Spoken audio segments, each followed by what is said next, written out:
Welcome to episode 197 of the Necronama.com. On Thursday, the 13th.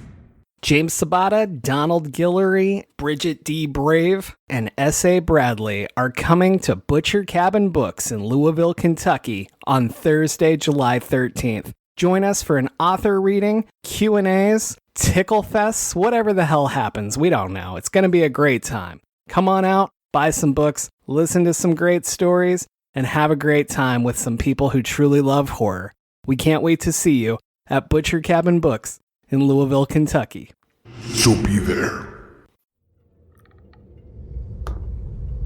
Whether it was witchery, some modern science, or a demon let loose from hell, I am unable to decide. Williams Bell, from an authenticated history of the Bell Witch. Who's there?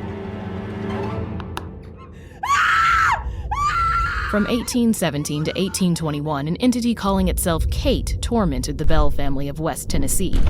There is still no widely accepted explanation for this haunting. Coming summer 2024, on the new hit audio drama Afflicted, the Bell Witch returns to haunt a family in 1960s Tennessee, but only if we raise enough money to pay our cast and crew a living wage. Help bring this haunting to life and snag exclusive rewards like limited edition supporter t-shirts, producer credits, and more at afflictedaudio.com/support. But do it quickly. Some perks are limited only to early supporters.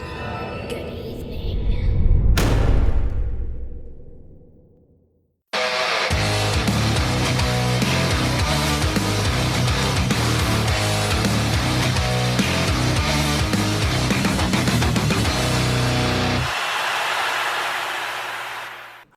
I am James Sabata, horror author, screenwriter, co-host of the podcast you're listening to right now, and sometimes I wish I could just pull up the sidewalk and crawl underneath and get out of here.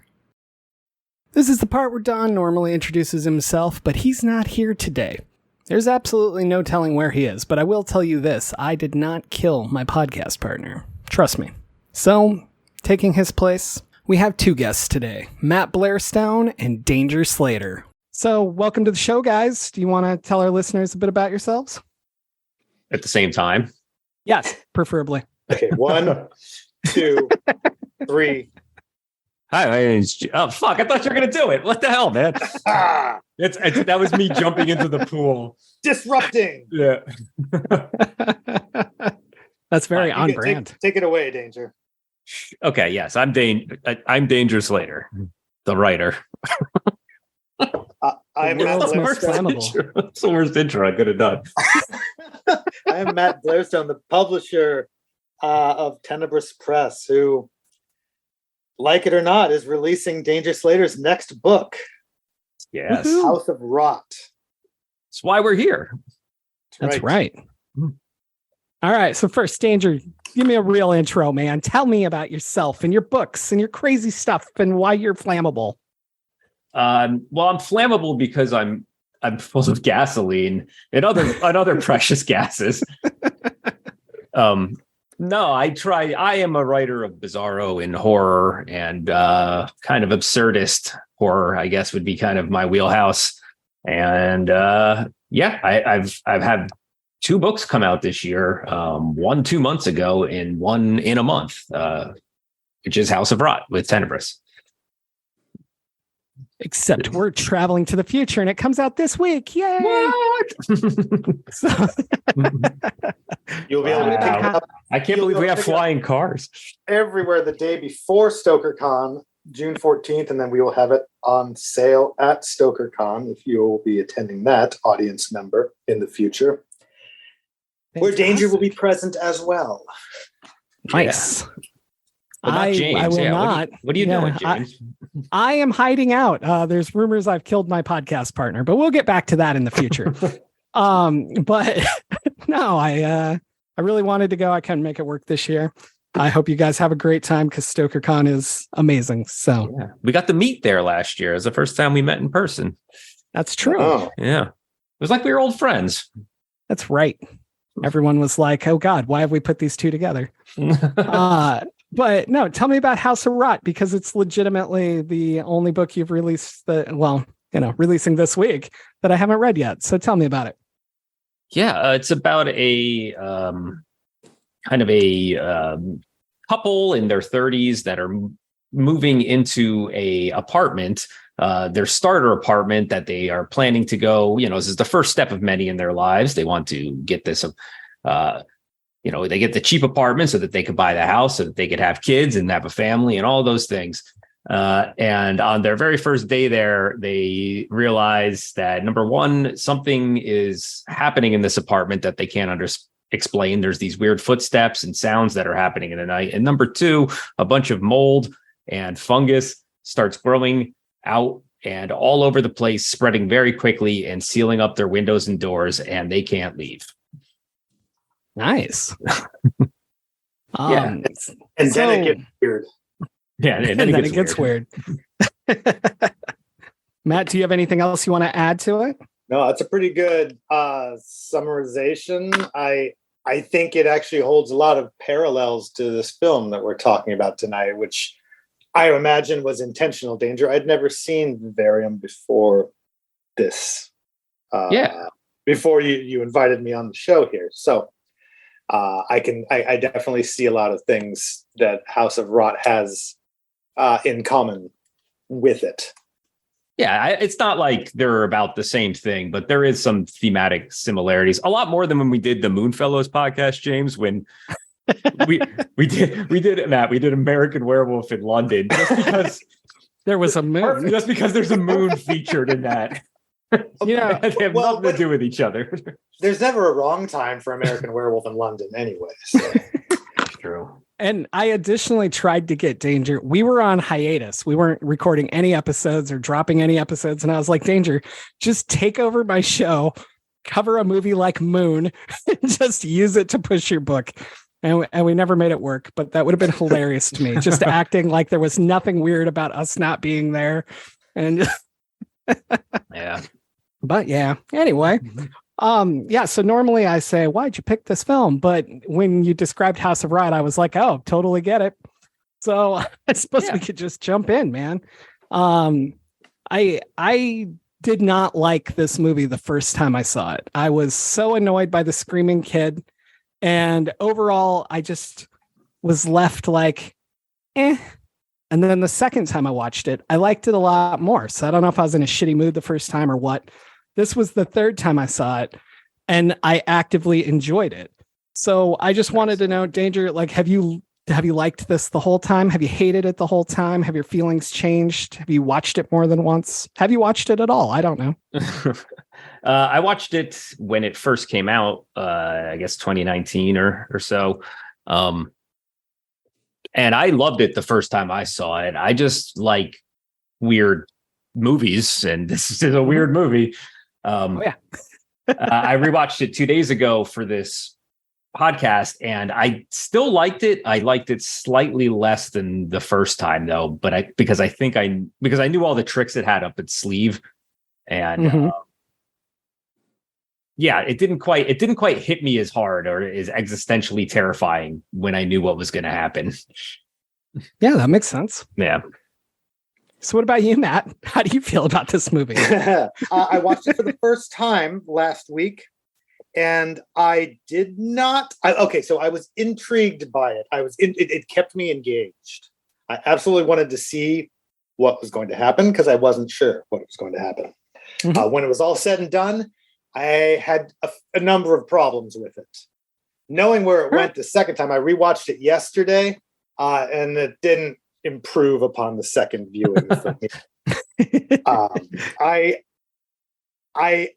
like a lot of the plot elements. I think it's got, and I know we're not really that's fine. Gonna get like cinematographically technical here, but I think you can do whatever you want. I think it was directed pretty shoddily in places. I just had some story and script issues with it. Not necessarily the twistiness of it was all great, and I appreciate that it landed a grim ending as opposed to trying to do anything too, like happy at the end. It certainly doesn't go happy You just get out and they're dancing in a different street.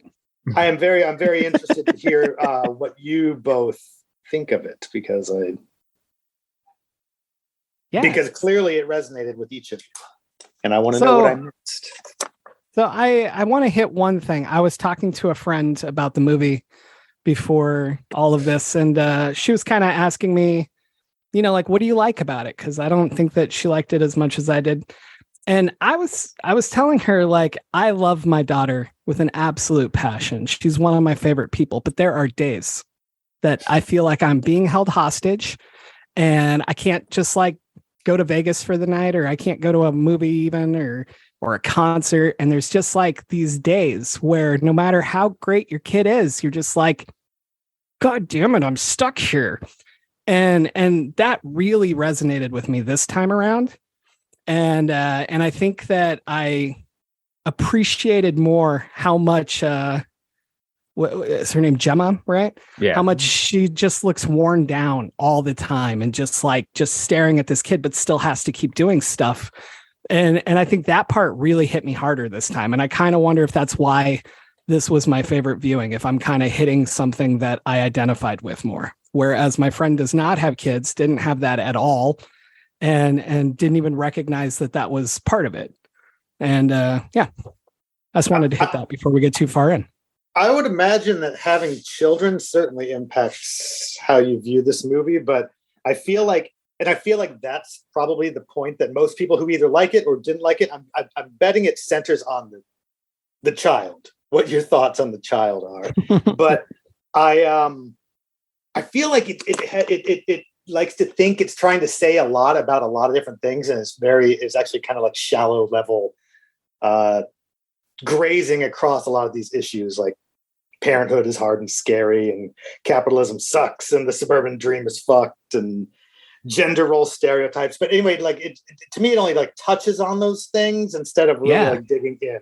It didn't have a deep opinion on any of them. It just kind of broad stroked it to me. See, that doesn't necessarily bother me, though. That you're right. It is a lot of surface level, but what this movie is talking about has been explored in movies and fiction for a very long time now. It's not even saying anything new. It's really about the tone that is resonating with me. This kind of like way everything is kind of put together and in this weird kind of puzzle box that you can't get out of. And there is an explanation, but it's not explaining itself to you. Like you can kind of draw the lines where something is literal or something is allegorical, wherever it seems to like kind of fit into how you want to interpret the movie. So I'm really into the tone of the thing, the dark tone. Although I think it could have used a little more humor. Now I'm thinking about it. It does not. There are some humorous moments, but it definitely there are, or at least it feels like they're supposed to be. Like they don't quite land. But yes, I agree. I found myself writing down the list of I was very amused writing down the list of the shrink wrapped groceries that they got. And just that amused me. I was like the shrimp that are individually wrapped. And oh my God, so good. The tasting the food and it not having any flavor to me sounds like a weird kind of hell that never would have occurred to me until I saw agree. This. I do agree. Like, it's like all the, because it's the most simple thing. Or maybe it's just me. I don't think of food in this way that it's like, oh, I got to eat this thing because the flavors are going to dance on my tongue. And it's this palate thing that brings joy to my life. I'm like, I eat something because it tastes good and it gives me energy so I could live. And that's like that's what it does. Mm-hmm. But I never really thought about how much, like, if something didn't have any taste, why would I be compelled to eat that? Right. I guess I never really thought about it on a deeper level of like how. If we were back to a purely food as sustenance type of existence. And it's like, I guess that's when they're talking about like a pablum or something. You just kind of mush something up and give it to babies or whatever. But like, it's going through the trouble of making it look as appealing as possible. It looks like plastic or and yeah, you said it comes all shrink wrapped. The shrimp they're thick, delicious looking shrimp. And then you just watch these close-ups on Tom and Gemma's mouth as they're chewing. And it's just like, they're barely holding it like they're barely holding it together. It's like they want to scream. They're frowning and just like chewing because they know they have to eat something. It's just brilliant to me. Food without and flavor. there's a level that's super brilliant to me in that an outside species, whether they're aliens or whatever the hell they are, you could look at it, you could perfectly recreate it. But if you don't taste how humans taste, well, that's a funny phrase. But if you don't taste the same way that a human tastes food, you can't recreate it. So I thought it was really interesting that they couldn't do it, or maybe they choose not to, but I'm going with they can't. Yeah. I think that actually might get to the root of my problem, is that there is this element of like the introducing of like the alien species or the parasitic species, however you want to refer to them. Mm-hmm. And because Danger, earlier you said that you really like the atmosphere and kind of the existentialist dread of it, and I did too. And I felt like it had this real like Bergman-esque feel to it, and then they tried to inject this science fiction explanation onto it. Whereas, and I felt like that almost like copped out a little bit. Like I didn't need the explanation. Of course, it would have been a commercial disaster, and it probably never would have been made without that aspect. But I liked it as this existentialist hellscape that they were stuck in. And when they tried to give this reason, the reason made everything kind of fall apart for me. Because then you're like, okay, so now I have to quantify where this is. Because also it shows the alien character go on after the two protagonists are dead. So it changes the focus of the story to a larger scape thing. Like the new parasite goes and takes the place of the old parasite at the realtor office. And so now we're looking at a scenario where we're no longer in some kind of inner hell of this couple. We're looking at the mechanics of this science fiction story. And for some reason, I'm probably going on your silence is resounding for me. Yeah, right? Yeah, we were both just listening. I was listening. Yeah. Anyway, I took issue with that. See, I didn't really even, the first time I watched this, I didn't pick up on the explanation of it at all. Like, yes, there's a literal translation of what's going on. It's some sort of alien creature that is forced. I mean, it's explained in the intro when they show the cuckoo forcing the other birds out of the nest and then taking over, and then having cuckoos raised or have other birds raise their kids or whatever it is. Mm-hmm. Like that's what's happening. But I was just kind of really getting into the allegorical like this inner hell of just like the suburban hell that they're trapped in, where their kid, yes, it's an alien, but on more of a symbolic level, it's just this unknowable thing, right? You might, and anyone who's having a child, you're going to be part of different generations, and you're going to be interacting with the world in two completely different ways. And there's always going to be some sort of rift or barrier between you that you are not going to be able to cross. And it's just the nature of, generations and time. So there is this unknowable aspect of something that you love in your life. And when they do it in this movie, the unknowableness of it gets weirder and weirder. Like they just keep introducing different things that this kid is doing that make less and less logical sense to the world. God, I love the kid. I hated the kid so much the first time, and now I love him. Oh, the kid, honestly, I was more amused by the kid than by the parents, I think. Oh, yeah. And this time I was reading about it a bit, and I found out that when they do his voice, they use the actor who is the real estate guy at the beginning. Oh. And his voice and the kid's voice are spliced together every time the kid talks. And sometimes it's more kid and sometimes it's more that guy. And I thought that was fascinating. And I was like, I want to know more about that than the movie. Yeah, there was like a real uncanny valley to the kid that definitely that worked. And it's funny because the last time I was on with you, James, we did Men, and they used a similar trick in Men with the child actor in that film, where they did some vocal manipulation on him and had that same kind of off-putting feeling. I didn't like that. So yeah, nearly I as much. thought the kid was actually kind of a blast at times in this movie, as just a terrible, antagonist to both of these, parents. Well, so we were already talking about the end of the film, so I just want to pitch you guys the ending I would have preferred. And it goes into what Matt said about kind of pulling out of the personal hell. The first time I saw it, this is the ending I told my wife that it should have had. I was like, you spend the whole movie with Gemma saying, "I'm not your mother," right? And we have the cuckoos at the beginning. And when a cuckoo reaches a certain age, it kills the other birds, pushes out the eggs. It eats other birds that are in there. It eats the mom bird if it can. Okay. And I thought a great ending would have been Gemma coming full circle and being like, "Don't kill me. I'm your mom. I'm this. I'm here for you." And then the kid going, "You are not my mother," or saying it in Gemma's voice, "I'm not your goddamn mother," and then killing her. And I thought that would be a stronger ending. Yeah, I actually agree with that. Yeah, that's pretty cool. So let's re-release the movie with the new ending. No, there you go. But there's moments when she's trying to be that thing's mother, though. Like, especially when Tom tries to kill it, she kind of comes around and like her maternal instinct kicks in for a while. They did explore those the gender role. Like you see both characters kind of sinking into that, and I'm glad she pulled away from that, because that was angering me. Like, again, I didn't know what the director was trying to say about that, because we've got the man who takes on a project with digging of a hole, like rather do it than he was like a living embodiment of a Bruce Springsteen song at that point. Like, oh yeah, stuck in my dead end job, and he's literally laboring himself into an early grave. Yeah. And that, yes, like a little on the nose there, actually.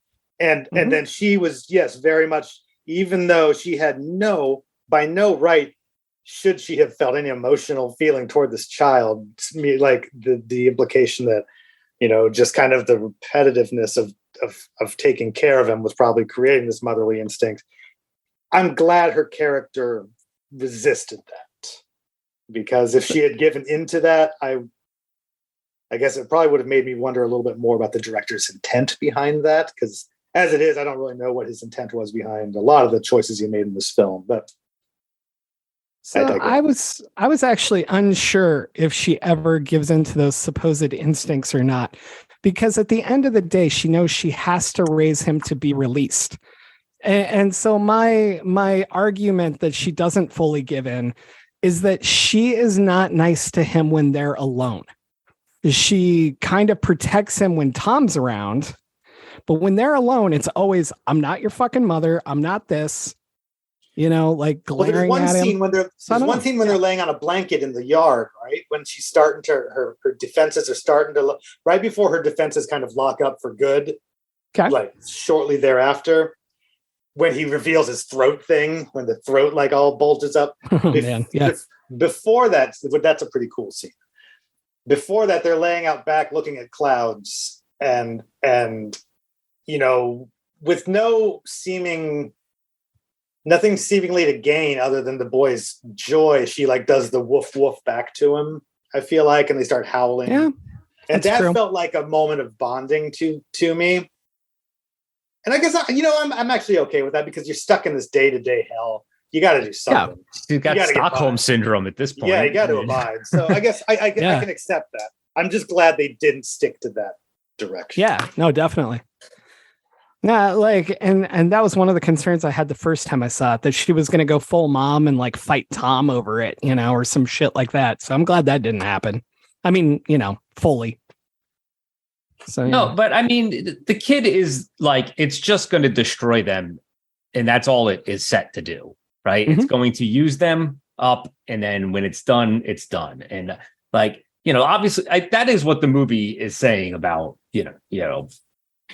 having children, I guess, that kids are going to suck your life force. And then when they don't need you anymore, they're going to move on. That's true. It's not a very rosy message, but. Well, how effective was that for you, Danger, in particular? Because you don't have any kids, like, right? No, I don't. Okay, yeah. I have 1. James, you have 4. Many. 4? 4, yeah. Christ, okay. Yeah, exactly. Maybe I should be listening to you too. No. One probably doesn't really count. But Run while you can. No. well, did the child affect you even like more as a non-parent danger? Like, did it successfully like? What did it do? It very much seemed like what having a kid would be in my mind. Like you are prisoner to the whims of this thing that can't take care of itself in a lot of ways. And maybe it's learning how to do some things on its own, but until it's ready to leave the nest, you're responsible for its well-being. So it's very much like I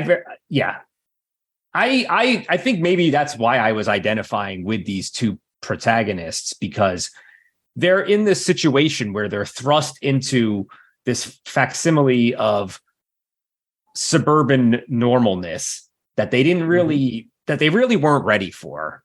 And now they're being forced to go through it. And a lot of my fear of not just having kids, but doing anything is being locked into a certain lane in life, you know? And when I look, you know, I'm not a young person anymore either.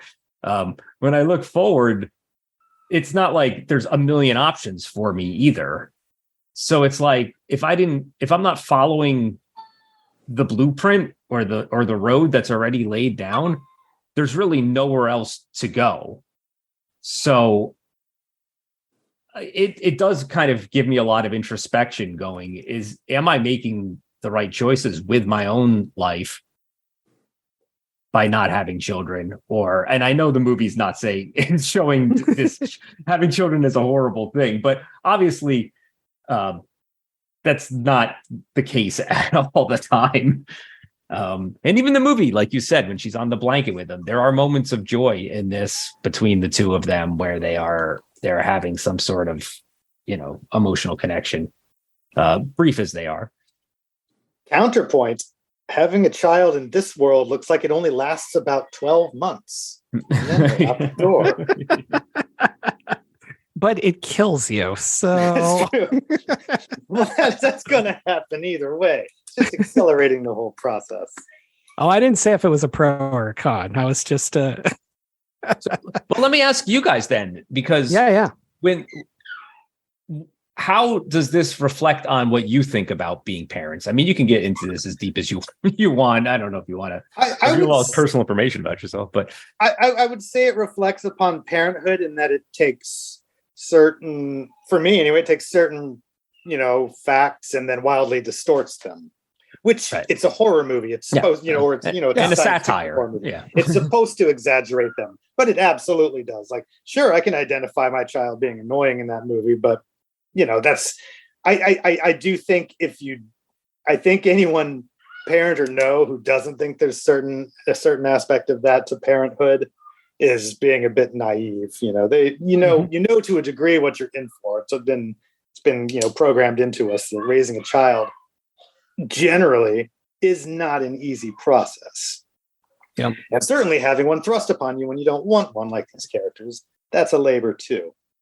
I mean, they weren't even ready to buy their house in a lot of ways. They show up at this place kind of like the yonder whatever real estate agency, and they're just like, Tom's like barely paying attention. He's like, yeah, okay, whatever, show us the house, let's see what it looks like. You know, like he doesn't care, because they're just kind of like at the beginning of their journey, but the beginning of their journey is the only place they're going, right? They're only taking one step, and it's into this world.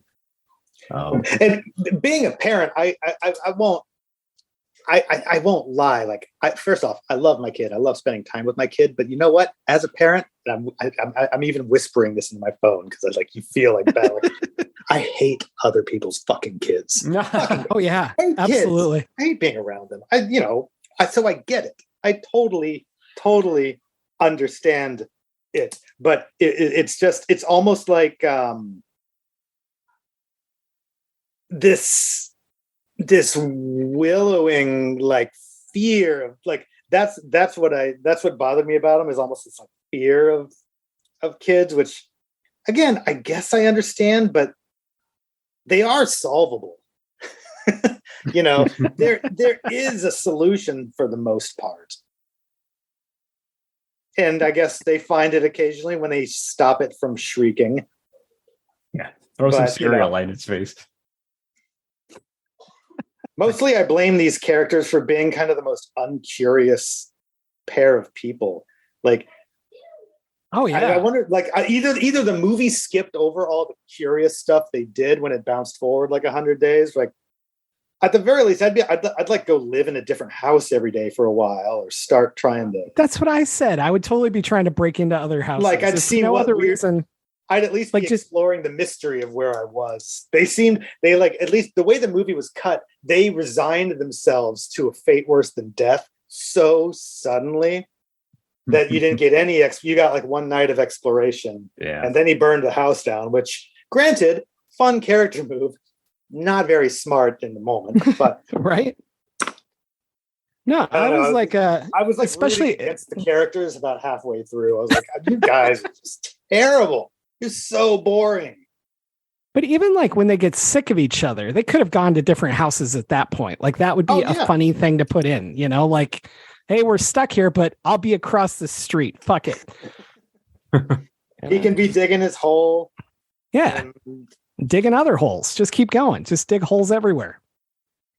So I thought it was, go ahead.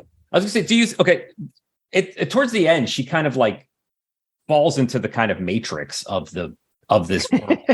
Yeah. She's going through other people's houses and seeing these creatures do this to other couples.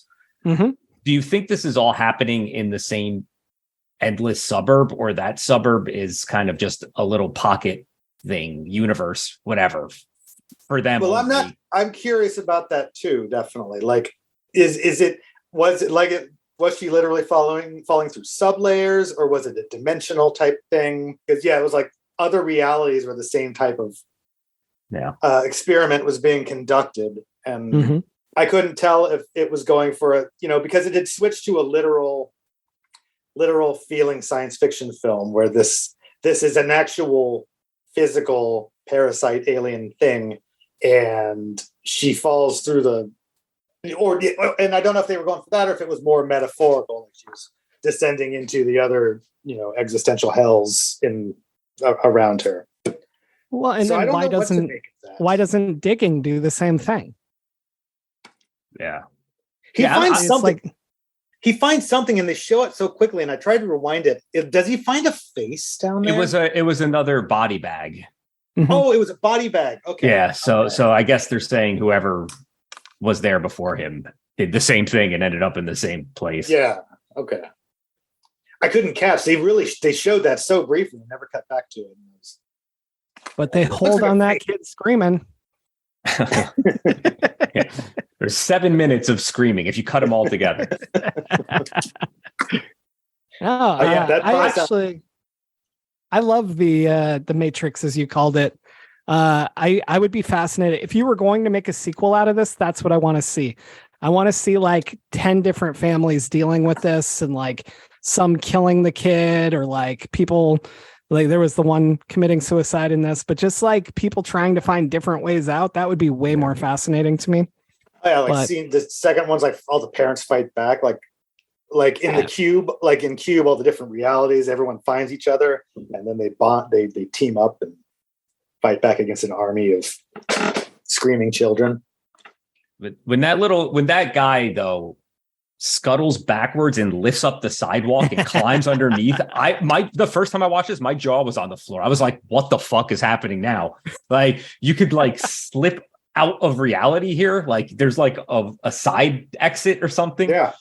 It's just like completely unexpected. Definitely, I dug those moments on the first viewing. Certainly, it did enough to keep my attention and to make me wonder what was going to happen next. Yeah. Poor Tom. All he had to do was pick up the sidewalk, and he would have had a more interesting time.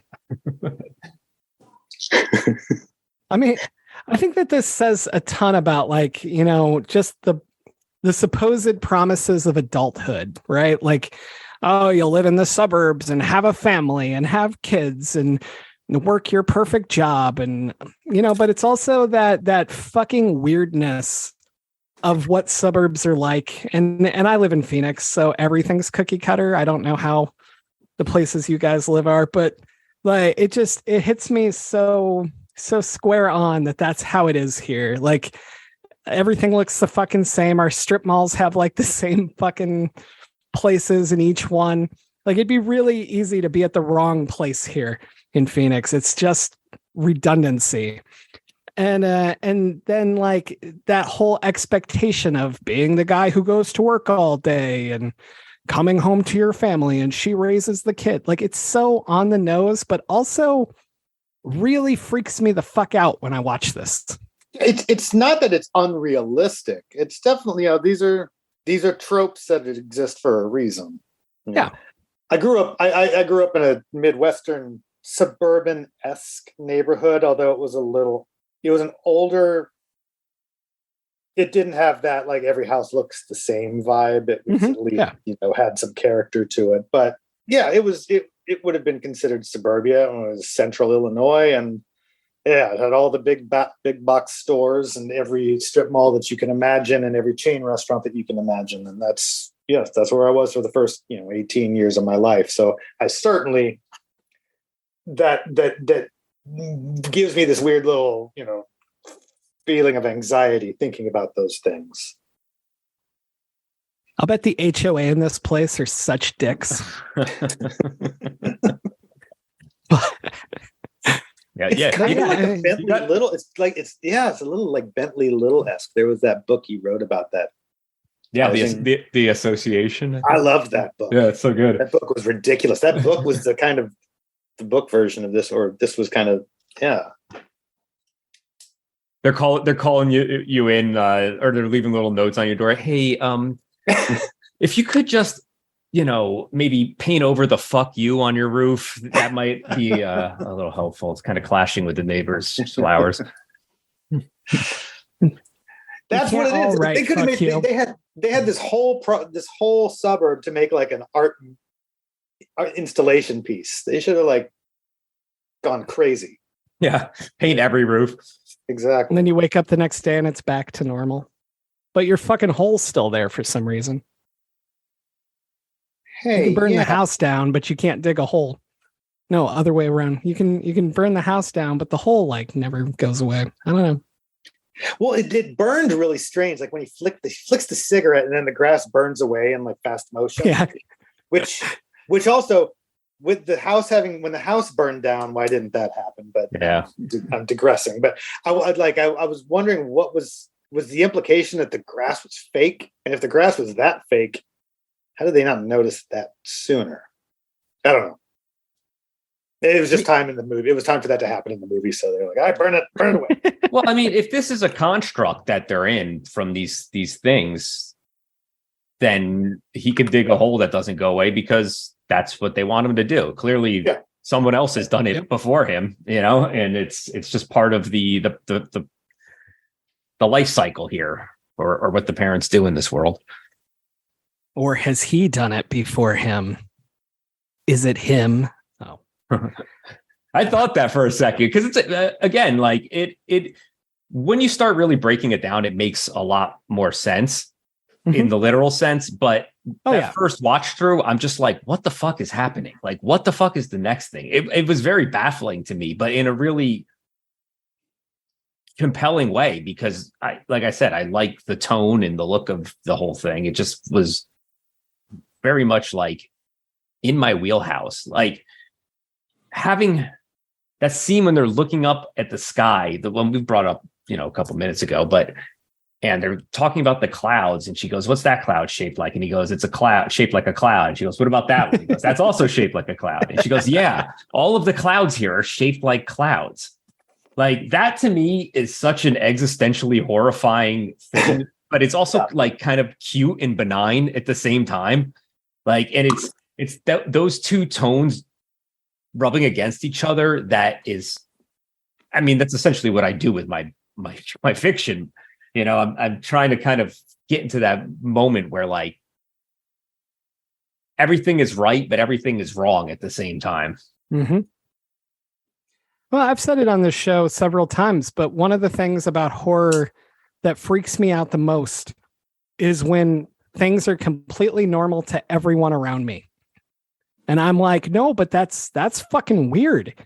And that feeling gets me every time. And I think that's why I love your books, actually, Danger. But I find myself always attracted to that kind of horror. Or people, I mean, with my stuff too, I do a lot of the other way, which is people trying to act completely normal while everything around them is falling apart and turning to shit. And actively ignoring what the issue is, which they try in this movie too. And it still doesn't work. Nothing works. I should point out that I'm griping a lot about this movie while at the same time begin this whole podcast it's very similar to your book. I do want to say, it's thematically similar. Similar thematic elements from this and does them much more effectively. Yeah. By House of Rot. Yeah. I'm not dealing with parenthood in my book. I'm only at the first step here. How do you get a house? How do you even move on to step one? Your characters are a lot more resourceful too, in my opinion. Mm-hmm. I would say if you want to buy a house, the first step is to build a time machine. You have to go back to when houses were affordable, and then give it at least 10 years. Yeah, that's funny. I hate how true that statement just was when I'm trying to make a joke. Oh, man. Jesus. You brought the room down. Well, that's the end of the show, everybody. Not just this episode, in general. You will never learn where my podcast partner is. You were talking about the blueprint. And I just want to say really fast that I find it interesting that everyone knows about the blueprint, and yet we still buy into it on some level. Like people actively, maybe we don't hit every single check mark, but we all still have, well, I shouldn't say all, most people seem to have this thing that still makes us semi-chase the check marks or go, is there something wrong with me because I'm not hitting these check marks, even though we know the payoff is not necessarily any better. Oh, there's too much invested by the companies. This is my tinfoil hat sounding thing, I guess. But there's just too much invested in the machine that tells us that is what we're supposed to do in life for them to let go of that without a fight. Mm-hmm. It's, that is industry right there. That is what fuels everything on this planet, whether it's a capitalist country or a country that is influenced by a capitalist country. And, I think you see those, chains get rattled more and more these days, but it just makes the people on the other end of them, tighten up that much more. I think it's because, the chains are getting rattled because the promise is the blueprint's still there, that what society expects out of people and these milestones are still there, but the payoffs are getting less and harder to achieve unless you have something to begin with. If you don't have anything to begin with, you can't ascend. Essentially, it looks like almost. It seems almost impossible unless you get really lucky. It's been revealed that there were, whether it be people of color or people of, non-conforming gender, that those people were never able to in the first place anyway. And we're moving into more of a reckoning period where we're seeing that it's never been a fair, it's always been a broken system. It just was kicked under the rug. Definitely. I don't know. It's just fascinating to me that so many of us still try to hit these things just because that's what we were told. I don't know. It's very odd. Well, because it worked for some people. It worked years ago. It worked for our parents. Yeah. And it works. I know it's so works weird okay. looking at that too. But you know what? My dad, it's I got a job at the post office and it pays me good. But all he did is complain about work when I was little. Mhm. Like he goes, I hate going to work. I hate this job. So And then like, all we all took was, oh, everybody hates going to work. I should write books that don't sell. No, yeah. maybe that's just me. Sorry. But yeah, I don't know. When you say it worked for our parents, it's crazy how true that is, like how close we are.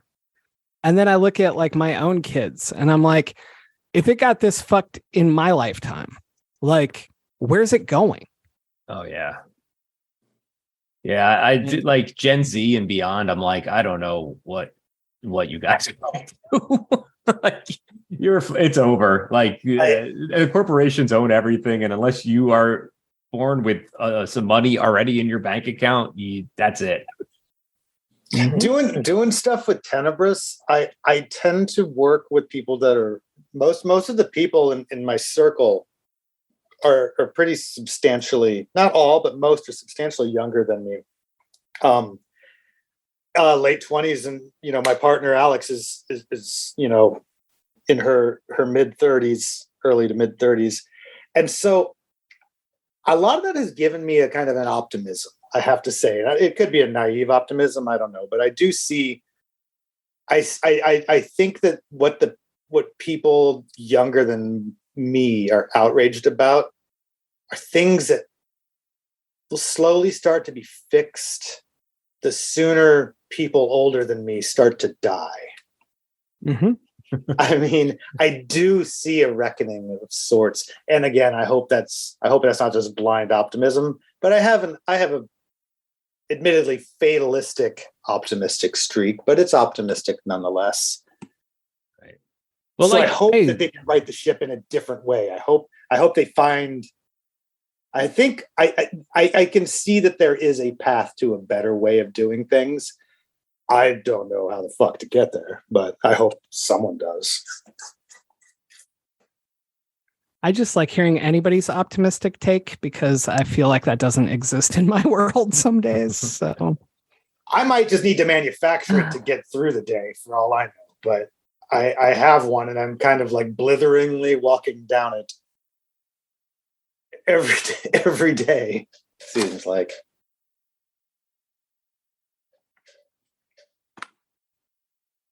You know what I did like about this movie? The ecstasy song at the end. The final credits song. I'm just going to turn this around. You're like, it's finally over. No, man, I love that song. Dude, the whole soundtrack was great. There was all these ska songs like the entire time. It's so weird. To you, Rudy. Yeah. Ska has been totally ruined for me because of Renfield. So now every time I hear ska in a movie, that's what I think of. So. Oh no, I haven't seen Renfield. Is it me good? neither. Yeah, it's really fun. It's very campy, very over the top. Yeah. I don't know. Then there's and we did an episode on it. So if you have watched it, check out our episode. Yeah, there's a whole sub story with ska. So anyway. Weird. Anyway, honestly, it makes me more intrigued because I'm like, how does that fit? Check it out. I got to say, it does for me as well. Is it in theaters still? I don't know. I know it just came out on like on demand and stuff, but I think it's still in theaters. It won't be when this episode drops, though. We're in the It future, could be. remember? Oh, that's true. Oh, that's right. This is definitely not May, but maybe it'll have a Morbius moment and it'll get re-released. This is definitely not 8 p.m. on Thursday, May 18th. I don't know why anyone would even bring that up. So what do you like about the song? Is it just the song itself, or no. It was just a fun musical cue. I dig that album a lot, actually, and nice. That one, I wasn't expecting it. Yeah, I just remember being so caught off guard. I don't remember the vocalist's name, but he gets kind of unhinged on that song. He starts just kind of like howling out a key at the end of it. I just love how much that song is just constant build. It's kind of an existentialist, dreadful song of its own. No wonder the kid likes it. Yeah. Hey, have either of you ever been in a car that only locks from the outside? Yes, but that's I've never- because I was like, I how- was accused of a How does it crime, figure out how to open and when the they put door? me in the back, yeah, I thought that was really weird. But at the same time, like maybe he doesn't know how it works. I guess that's true. If he is like Danger, you said the thing about the not under, or maybe James, you said about them not understanding the food has taste. Maybe they don't understand that. That's how you. I don't know why Tom would know that though. Like, why would he know to throw him in there and be like, oh, Right. he doesn't know about locks? Ha ha ha. Kind of strange. I'm going to throw him in that car, and I am not going to hold the door shut, confident in the fact that he cannot open it. That didn't even occur to me until you brought that up, and now I'm like, oh, like that's a plot hole. Just ruined it. And now I'm just picturing Tom hiding in other houses and the kid finding him and Tom being like, damn it. It's like the world's greatest hide and seek game. Yeah, I'm trying to remember that we only really saw the main house, like when he goes. There's nothing on the shelves or anything. There's not like any fake books or anything, or like the collected works of Shakespeare on. Like, there's nothing for them to do there. Is that correct? Not that I Doesn't remember. seem like it. Yeah, Is there a I mean, pencil? the house is furnished, but there's nothing. I would like to have seen a little more exploration, like verify for me that there's not even a sheet of paper or a Yeah. pencil. Because then you could go from house to house and like, all right, I got a pencil. I used up my sheet of paper, but next door has a piece of paper too. That'd be pretty good. You can't even watch TV because it's just fractal black and white nonsense. I have no theories on that. Thank you for mentioning that. What do you guys think about? What is that? Is that a language? Is it just meant to be trippy whippy shit, or is it? I totally took it as they're communicating with the kid that way, and that the humans can't comprehend it. Oh, he's like getting his mission notes. Yeah, or just maybe it's educational for what he needs to grow, or just anything. It could even be like the way he regenerates. I don't know, but those patterns are in the book too. Oh, right. They have a language, or like they give him a book or cryptogram or something. Okay. Yeah, forgot about that. He like goes off during the day to do something. I don't even know what he's doing. And then he came back with a book one day. It's clearly getting his real estate license. He's going to local community college during the day and studying to be a realtor at night. He doesn't actually go anywhere. He's just fucking with Gemma. That's all it is. So now I'm like just trying to think of like, all right, that was a good explanation. At the end, if you guys remember this, he goes in to kill older him, he goes in and older him just dies. Yeah. The realtor, and he rolls him up, comically rolls him up, and then he sticks a ticket or a green tag on the body bag, and then rolls him up like a sleeping bag and sticks him in the drawer. Yeah. What was he tagging him for? My guess would be, I'm guessing that drawer is some sort of chute that goes to whatever. Oh, maybe the dimensions are literal then. Maybe there is sub dimensions down. I like that. I thought there was a sound cue. It's pretty subtle, but I thought there was a sound cue when he dropped him in there where you hear it like tumbling down something. Like down a garbage chute or something? Oh. Huh. I totally missed that. I like that. That kind of makes me like that more. I thought it was weird, like that he replaces the same guy. Like, I get it, but like, I don't know. It kind of leaves like this weird feeling that like he's the only one. When I feel like they're doing this with hundreds of people in hopes that a couple survive. Like how like a spider will have like 500 babies in hopes that like 4 of them make it. Yeah.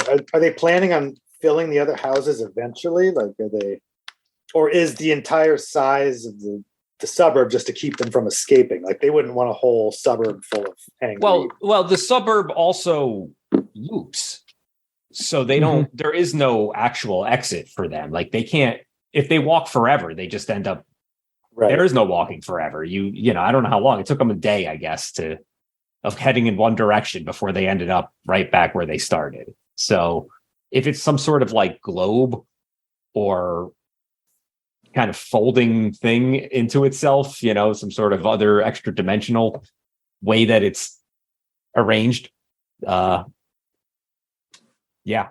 Doing existentialist dream-like stuff and then trying to imprint a plot upon it is a real tricky needle to thread, and not a lot of people do it great. So I'm probably being hard on this film because I feel like it's one of those that doesn't do it great. Like I would love to see this plot in David Lynch's hands, see what he does with it, because he's someone that everyone, you know, acknowledges as like the master of weaving existentialist dream-like, you know, vibe with some semblance of a linear plot. And I think that it'd be a very much improved film, or even more interesting to me, if nothing else, because Lynch has some fabulous disasters too. But I mean, if you just go all allegorical, then it does. And that's kind of where I was landing when I first watched it, because I wasn't trying to figure out the mechanics of the world. I went, this movie is about suburbia and parenthood and, you know, yes, gender roles and the way that we are, that society sets us up to live. That's what this movie's about. And that's the only thing I was paying attention to. So I wouldn't try to be looking for them if they weren't there. Like clearly they wanted to be acknowledged, those plot points. So now I'm like, for me, those are the parts that just don't add up. I'm like, okay, but the mechanics of this aren't quite getting there. I do like. I wonder how weird it would be if they had gotten a second child. Like another one got delivered because Tom fucked something up, like a punishment. Oh, right. Like what if they successfully killed the kid and then the next day another kid shows up? Yes, now you have twins because you killed that one. Way to go, dumb shit. You know? Or we go back to these other houses. Maybe there's kids in those, and that would suck too. Like you think you're getting away, and then fuck, there's more of them. It does seem like a lot of work for one kid, right? Building this entire suburb for one couple to raise one kid. That's strange, right? Think of the resources. Yeah. This is not an economically minded superior race we're talking about here. Yeah. Not a good business plan. Well, I mean, they're based on Mitch McConnell, I assume, because of the throat thing, and he doesn't seem to understand money either. So it's the Mitch McConnell race of creatures. I can resist. That's a whole different level of political subtext I hadn't even gotten. I like the movie a lot more. How great would that have been if Mitch McConnell played Martin at the end? He's lying there dying and his throat's inflating. He did. Maybe he did look a little bit like Mitch McConnell there at the end, now that I think about it. Can I talk about this guy digging his hole again? Yes. Yeah. He digs a hole. Yes. I use holes as a metaphor in like half of my books. There's like holes in all of my fiction. I just like, there's something about the act of digging a hole that seems to resonate with me, or finding a hole or putting something in a hole. It is. Do you include it consciously, or do you find that it has just worked its way into your stories once you've written it?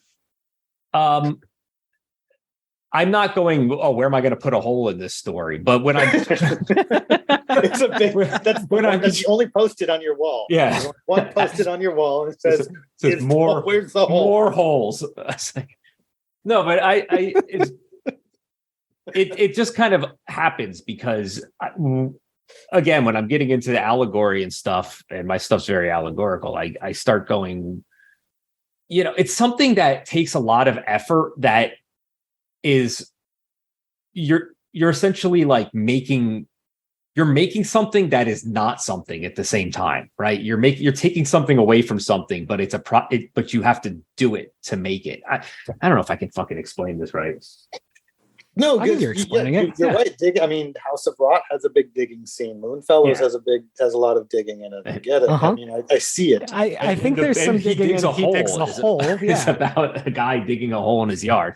Came out before this movie. When I saw this movie, I was like, hey, they might have read my book. I didn't think they read it. No, because he keeps using the shovel instead of just logically cutting off his arms and putting tools there like a normal person. He's inefficient. That's No, but like he says he starts doing that and she's trying to stop him. Like, what is the point of this? And he says, this is something I can do. Just let me do it. And like that thought, that mindset hits me so hard because when I'm faced with some sort of situation in my life, I go, what can I do? And then I try to do it.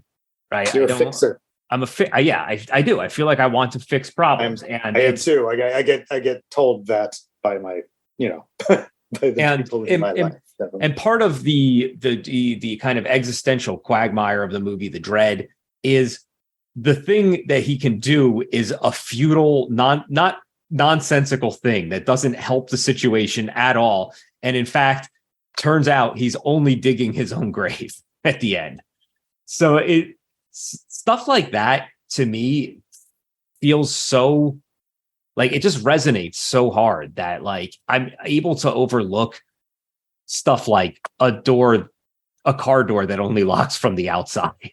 Like I can overlook it so much that it doesn't even occur to me because I'm just kind of wrapped up in the metaphor. I'm wrapped up in the kind of how these things are unfolding and how they fit together. Yeah. When I listen to music, I'm very much I say this to my girlfriend and she says it's weird, but I'm not really a lyric person. Like I'm so into the way music sounds and the tones and the way that music makes me feel. Like I love classical music because there's no lyrics at all. Like it's very much like how a thing makes me feel is more important to me than what the thing is actually trying to tell me. Yeah. I cannot disagree with that. I guess I can. You're so wrong. No, I'm just kidding. And that's where the film trying to have it both ways at once, like it does want to be a vibe piece. It does want to be a mood piece, but it does want to tell you what it thinks about these social issues. But then it doesn't really tell you anything. And that's I found it frustrating. I'm like, that's what I meant by surface level at the beginning of all this. It's like it checks a bunch of boxes like parenthood sucks, capitalism sucks, the American dream is fucked, gender roles are, screwed.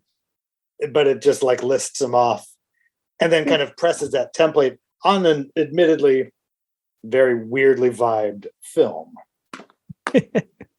For me, it kind of hits this feeling I get all the time because of how the world is, where I can have moments where if I can stay on topic, I can tell you why I'm upset about something and really break it down. But a lot of days I feel like I'm like this movie. I'm like, this sucks and this sucks and this sucks. But like, I don't go any further because I'm already pissed off about the next thing. And so I kind of think that the surface level touching of it is actually part of the overall feeling that you have in these situations where all of these things are weighing you down and you kind of get pissed about it. And I'm not trying to just defend them. They definitely could have gone deeper. And obviously that's the point of the show. So that would have been great. But it really gives me that same feeling that I have on the days when I'm completely overwhelmed with everything at once. Your mileage may vary. Well, in a lot of ways, art isn't like the suburbs itself very surface level, the way in all these things, like the way society functions isn't deep. It's not meant to foster like deep thoughts and human ambition and stuff. You're just supposed to slot yourself into the machine and then do the thing. And then you just die at some point. Yeah. Well, I what they guess that do. is true. It's just not always compelling. Yeah, no, I get what you're saying. I'll bring it back to your music metaphor. Like, I don't necessarily like the lyrics either. Like, I don't necessarily care about lyrics either when I get into music. Like, it's the music that's carrying me, unless the lyrics actively suck and you can understand the words. Like, then that will ruin the song for me. And this movie had a really good melody a lot of the times, and then the vocalist kept coming in and just screaming and just screeching, going, "Where's my cereal? Give me my tasteless cereal." That's a really good metaphor for this. I like that a lot. You two have made me look at this differently already. I'd like to think we've all learned something.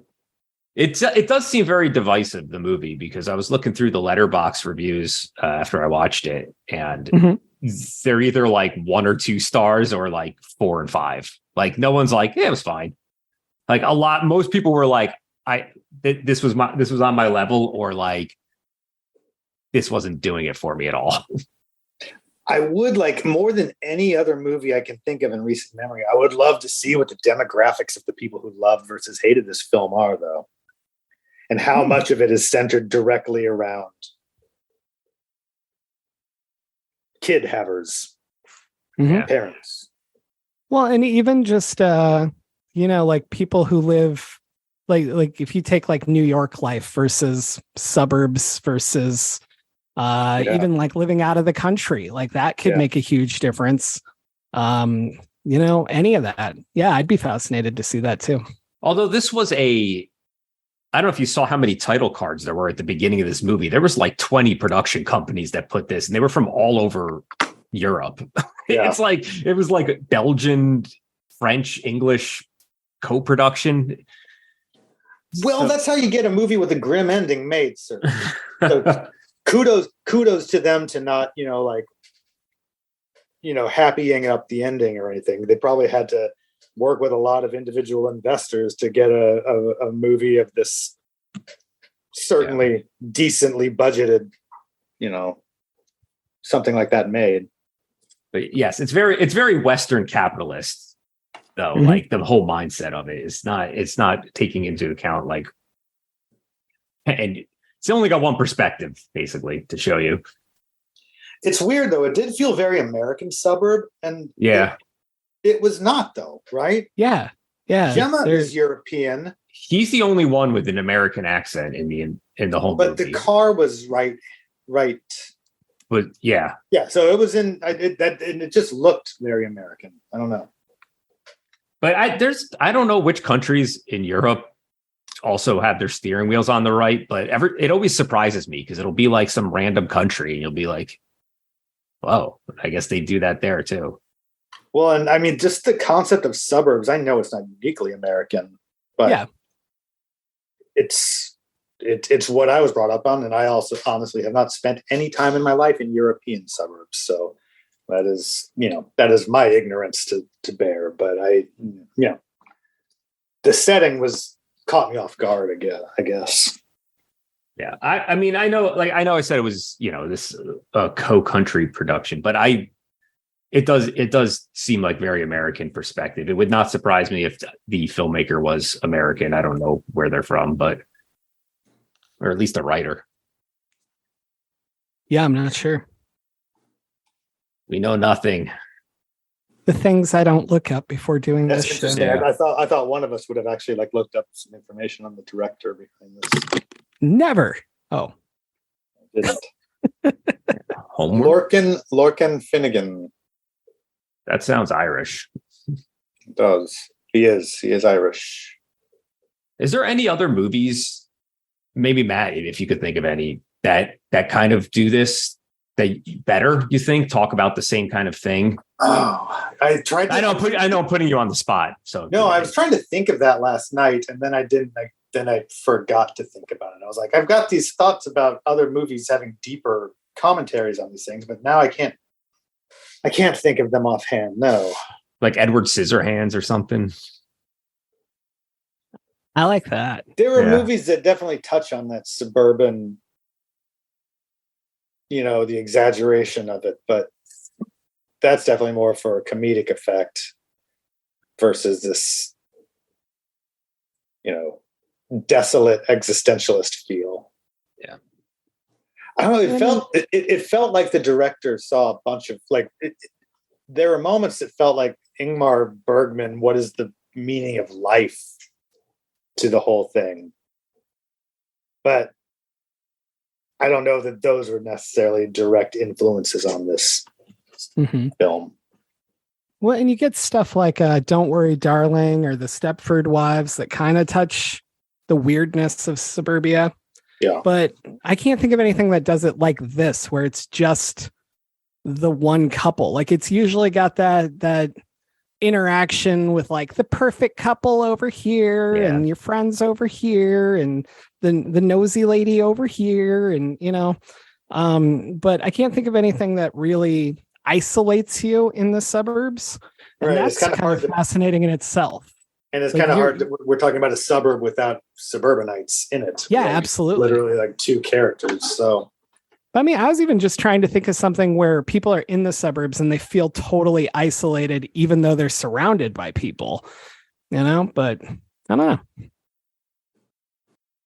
All right. So that brings us to the part where we normally do movie recs, but I feel like we already did that. So we're going to skip that and move ahead. So I just wanted to take a moment. Do you two want to talk about your other books and projects and tell people where to buy them and spend their hard-earned money on you both, because I love you both so much? Oh, what a guy you are. This is yeah. Well, I mean, we already talked about House of Rod. That's the big book for the year. It's the one I want everyone to buy. I want everyone listening to this to buy it right now, and I think you'll all enjoy it. And when you're done with that, strangely enough, it's the book I want you to buy of Dangers as well. Craziness. Who knew? But when you're done with that, I did release another book earlier this year so it's still new and I'm still promoting it, called Little Miss Apocalypse, which your audience here might enjoy because it's very much a spoof or takes all of its cues from teen movies and just pushes them all into these absurd, violent heights. I wouldn't call it a horror book, but it's definitely a lot of fun.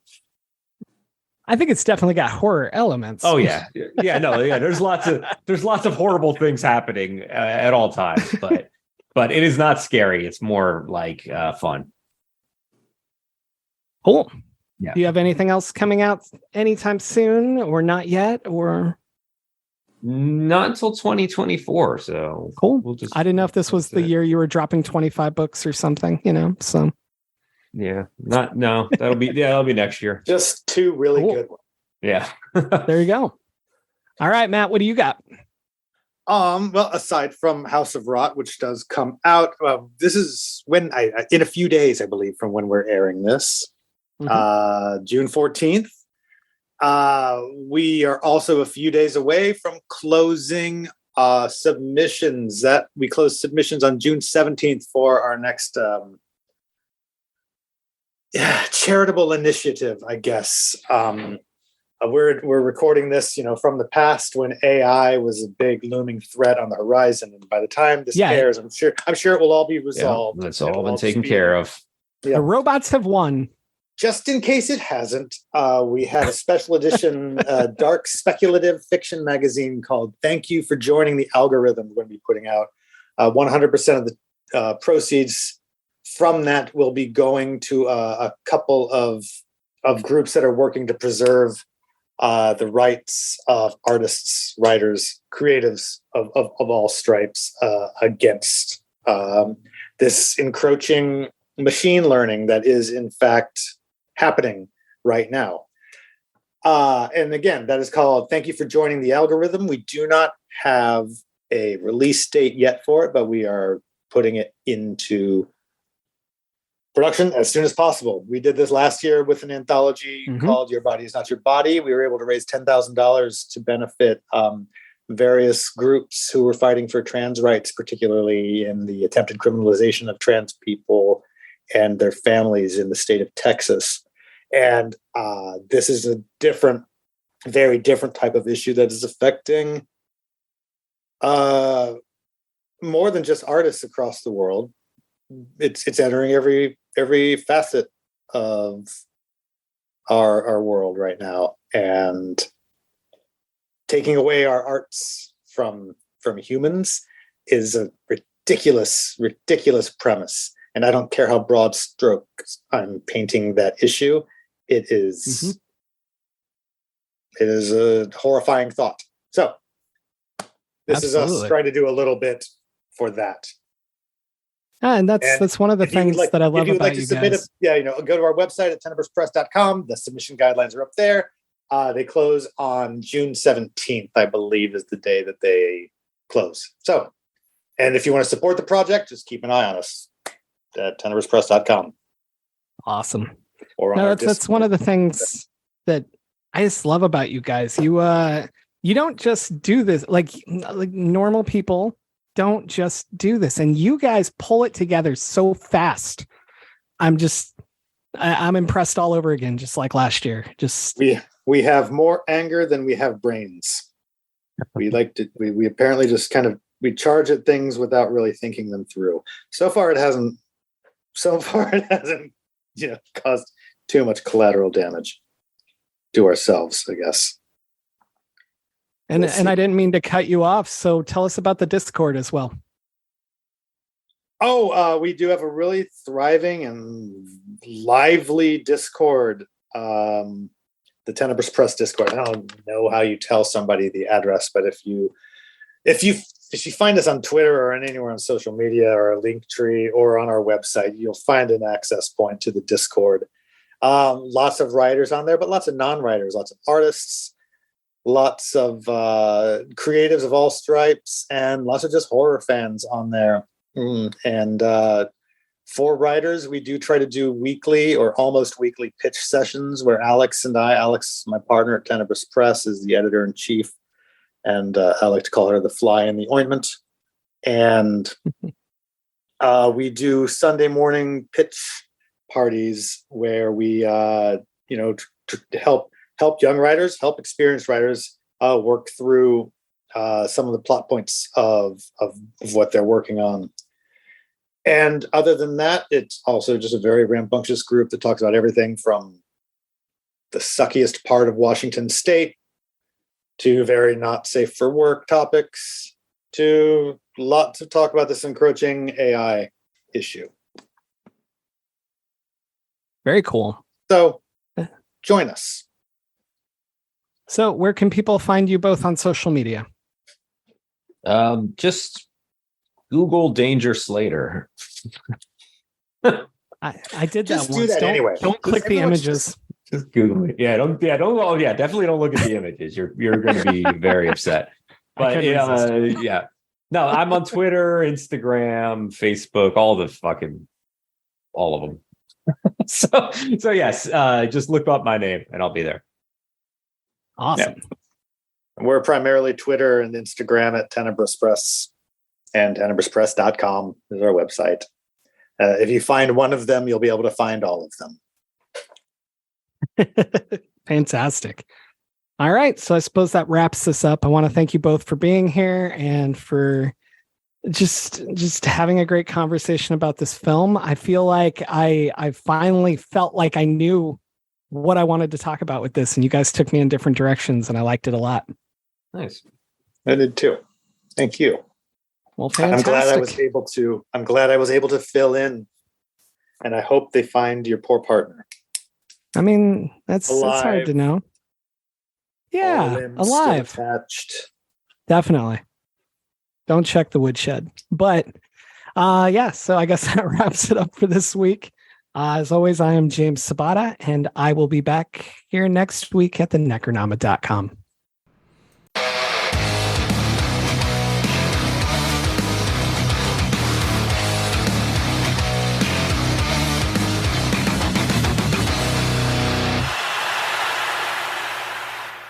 It's not unusual for Dawn to just disappear and take a week off, but this time feels different. Find out the truth next week on our Gone Girl episode.